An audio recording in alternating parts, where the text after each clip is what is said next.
Կխնդրենք ներկայացնել նոր տարվա ավանդույթը Հայաստանում ինչպես է նշվել, ինչ ընդհանուր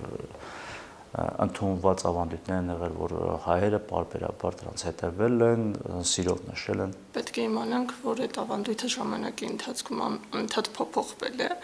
եւ գոնե 3 շերտի մասին այդ ավանդույթի մեջ մենք կարող ենք որոշակի հստակությամբ խոսել։ Առաջինը խորհրդային շրջանի շերտն էր, որը որպես կանոն մենք անվանում ենք ավանդական ամանոր, թեև պետք է հասկանալ, որ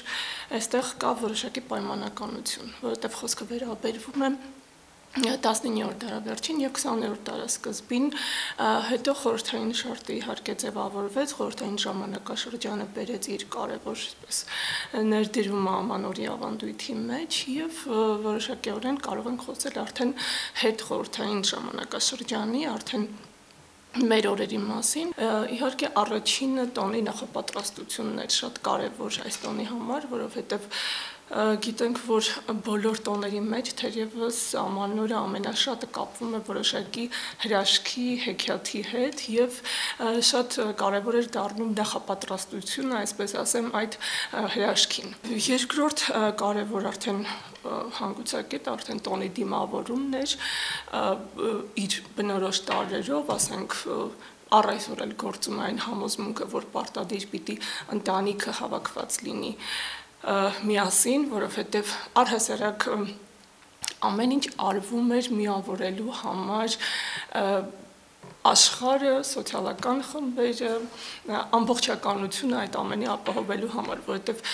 հրաշք լինելով հանդերձ այդ հին տարուց անցումը նոր տարվան, այն շատ նաև վտանգավոր էր, որովհետև կար վտանգ, որ կարող է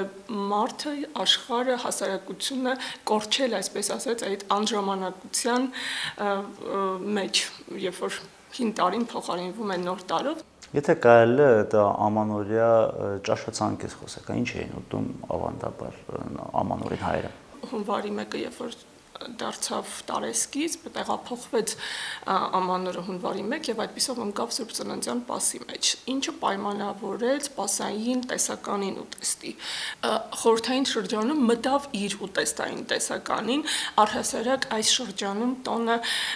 ավելի շատ հակվեց դեպի ցուցադրականություն, դեպի մրցակցություն, որը մեծ չափով պայմանավորված էր խորհրդային դեֆիցիտով։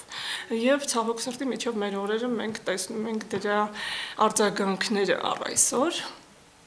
իսկ այդ խորհրդային արդեն տարիներին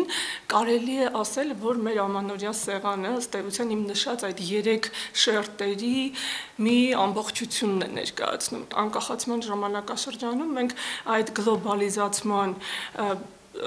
ընդհանուր տենդենսը կարող ենք տեսնել նույն սեղանին, իդեմս եւ համատարած այդ համընկրկուն կոկակոլաների, չգիտեմ, տարբեր էկզոտիկ մրգերի, միջև անգամ կոկորդիլոսների մեր սեղաններին։ Կխնդրեի խոսել խորհրդանիշներից, հնում ինչ խորհրդանիշներ են եղել ամանորվա հետ կապված եւ այժմ ինչ խորհրդանիշներ կան։ Տոնածառի մասին, որը այսօր ժամանակակից ամանորի պարտադիր տարրն է, բայց ուզում եմ ասել, որ ինքը բավականին ուշ է մոտ գործել Սուրբ Ծննդյան ամանորյա տոնական այդ ավանդույթի մեջ։ Հայկական իրականության մեջ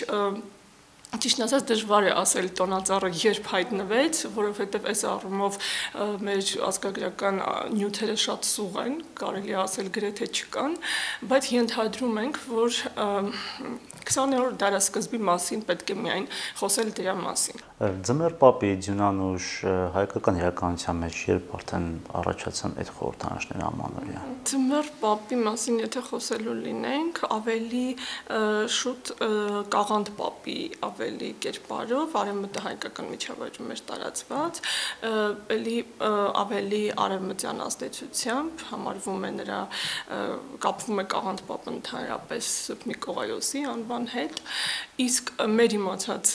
արևելահայկական իրականության մեջ Ձմեռ Պապը եւս էլի խորհրդային ժամանակների ծնունդ էր, այսպես ասեմ, բայց հայկական իրականության մեջ կային այսպես ծեսեր, որոնցում ձմեռ պապուն նմանվող մի կերպար լինում էր, որը որպես կանոն տան տղամարդկանցից մեկն էր, հանդերձավորվում էր, դիմակավորվում էր եւ 31-ին դեկտեմբերի այդ նոր տարին դիմավորելուց հետո թակում էր դուռը, մտնում էր եւ նվերներ էր բաժանում երեխաներին։ Որոշ տեղերում այդպիսի կերպարով ներկայանում էր արդեն առանց դիմակավորման տան մեծը, հայրը կամ պապիկը, որը պարտադիր էլի նվերներով պիտի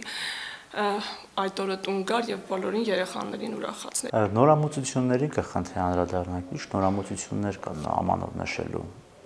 Հաշվարկնելուց արդի ժամանակաշրջանի ազդեցությունը։ Նորամուծություններից շատ հատկապես երիտասարդների շրջանում ընդունված են դրսային ամանորներ, այսպես ասեմ, ընդհանրապես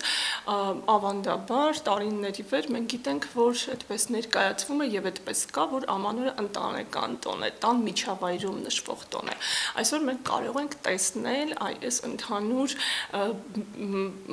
ընդունված ավանդույթի փոփոխություն։ Գյուղական միջավայրերում, որոշ գյուղերում վերջին տարիներին ընդունված է համայնքային ամանորեր կազմակերպել։